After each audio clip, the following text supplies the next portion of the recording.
Hello friends, आज हम IPC के अंतर्गत धारा 300 देखेंगे, जो हत्या के बारे में बताता है।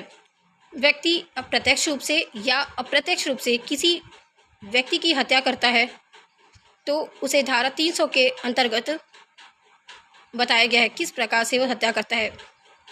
एक समय पश्चात अपवादित दशाओं को छोड़कर आपराधिक मानववध हत्या है यदि वह कार्य जिसके द्वारा मृत्युकरित की गई हो मृत्युकरित करने के आशय से किया गया हो, अथवा दूसरा, यदि वह ऐसे शारीरिक क्षति करित करने के आशय से किया गया हो जिससे अपराधी जानता हो कि उस व्यक्ति की मृत्यु करित करना संभाव्य है जिसको वह अपहानि करित की गई है, अथवा तीसरा, यदि वह किसी व्यक्ति को शारीरिक क्षति करित करने के आशय से किया गया हो और वह शारीरिक क्षति जिसके करित करने का आशय हो प्रकृति के मामूली अनुक्रम में मृत्यु करित करने के लिए पर्याप्त हो, अथवा चौथा, यदि कार्य करने वाला व्यक्ति यह जानता हो कि वह कार्य इतना अशस्त्र संकट है कि पूरी अधिक संभावना है कि वह मृत्यु करित कर ही देगा या ऐसी शारीरिक क्षति करित कर ही देगा जिससे मृत्यु करित होना संभाव्य है और वह मृत्यु करित करने या पूर्वोक्त रूप से क्षति करित करने की जोखिम उठाने के लिए किसी प्रति हेतु के बिना ऐसा कार्य करे। दृष्टांत क यह को मार डालने के आशय से क उस पर गोली चलाता है, परिणाम स्वरूप यह मर जाता है। क हत्या करता है।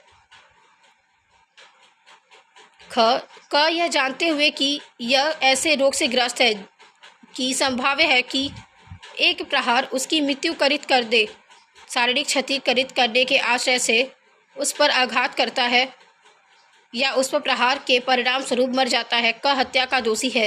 यद्यपि वह प्रहार किसी अच्छे स्वस्थ व्यक्ति की मृत्यु करने के लिए प्रकृति के मामूली अनुक्रम में पर्याप्त न होता, किंतु यदि क यह न जानते हुए कि यह किसी रोग से ग्रस्त है उस पर ऐसा प्रहार करता जिससे कोई अच्छा स्वास्थ्य व्यक्ति प्रकृति के मामूली अनुक्रम में न मरता, तो यहाँ क अज्ञापी शारीरिक क्षति करित करने का आश्रय उसका आश्रय हो, हत्या का दोषी नहीं है। यदि उसका आशय मृत्यु करित करने का या ऐसी शारीरिक क्षति करित करने का नहीं था जिससे प्रकृति के मामूली अनुक्रम में मृत्यु करित हो जाए।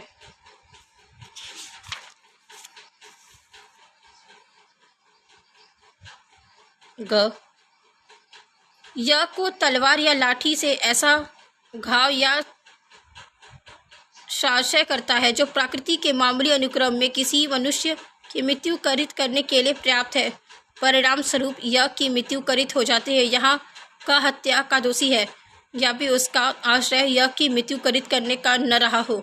घ क किसी प्रति हेतु के बिना व्यक्तियों के एक समूह पर भारी हुई तोप चलाता है और उसमें से एक का वध कर देता है। क हत्या का दोषी है या भी किसी विशिष्ट व्यक्ति की मृत्यु करित करने की उसकी पुनर्वित्ति परिकल्पना न रही हो। अपवाद वध आपराधिक मानव वध कब हत्या नहीं है। आपराधिक मानव वध हत्या नहीं है यदि अपराधी उस समय जबकि वह गंभीर या अचानक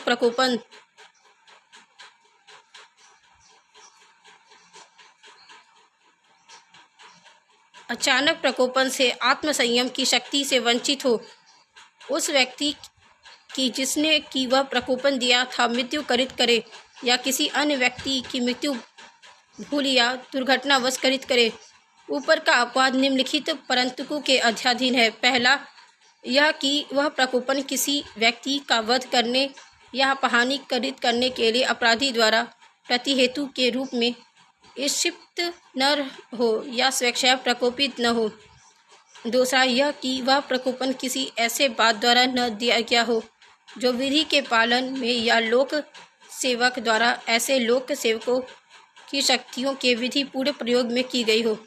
तीसरा, यह कि वह प्रकोपन किसी ऐसे बात द्वारा न दिया गया हो जो प्राइवेट प्रतिरक्षा के अधिकार के विधि पूर्ण प्रयोग में की गई हो। स्पष्टीकरण, प्रकोपन इतना गंभीर और अचानक था या नहीं कि अपराध को हत्या की कोटि में न जाने से बचा दे, यह तथ्य का प्रश्न है। दृष्टांत: यह द्वारा दिए गए प्रकोपन के कारण प्रदीप आवेश में अक्षर में म का जो य का शिशु है का साशय वध करता है, यहाँ हत्या है, क्योंकि प्रकोपन उस शिशु द्वारा नहीं किया गया था और उस शिशु की मृत्यु उस प्रकोपन से किए गए कार्य को करने में दुर्घटना या दुर्भाग्य से नहीं हुई है। क को म गंभीर और अचानक प्रकोपन देता है। क इस प्रकोपन से म पर पिस्तौल चलाता है, जिसमें न तो उसका आशय या क जो समीप रही है किंतु दृष्टि से बाहर है वध करने का है, और न वह यह जानता है कि संभाव्य है कि वह यह का वध कर दे। क यह का वध करता है। यहाँ क ने हत्या नहीं की है किंतु केवल आपराधिक मानव वध किया है। यह द्वारा जो बेलीफ है का विधि पूर्वक गिरफ्तार किया जाता है, उस गिरफ्तारी के कारण क को अचानक और तीव्र आवेश आ जाता है और वह यह का वध कर देता है। यह हत्या है, क्योंकि प्रकोपन ऐसी बात द्वारा दिया गया था जो एक लोक सेवक द्वारा उसकी शक्ति के प्रयोग में की गई थी।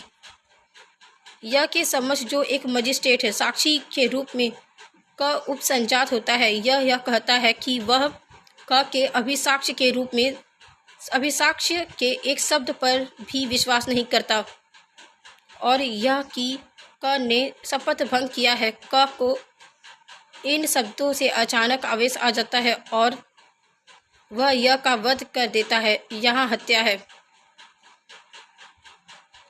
यह कि ना खींचने का प्रयत्न करता है।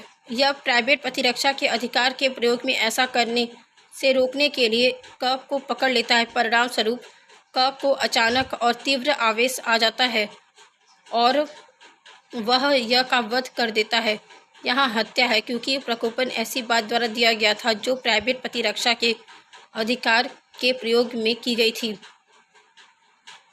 ख पर यह आघात करता है। ख को इस प्रकोपन से तीव्र क्रोध आ जाता है। क जो निकट ही खड़ा हुआ है ख के क्रोध का लाभ उठाने और उससे यह का वध करवाने के आश्रय से उसके हाथ में छुरी उस प्रयोजन के लिए दे देता है। ख उसी छुरी से यह का वध कर देता है। यहाँ ख ने चाहे केवल आपराधिक मानव वध किया हो किंतु क हत्या का दोषी है। धारा 300 हत्या के बारे में बताती है, जो धीरे धीरे हमने अलग अलग तरीके से पढ़ा कि किस किस तरीके से हत्या की जाती है उसके बारे में। Thank you friends.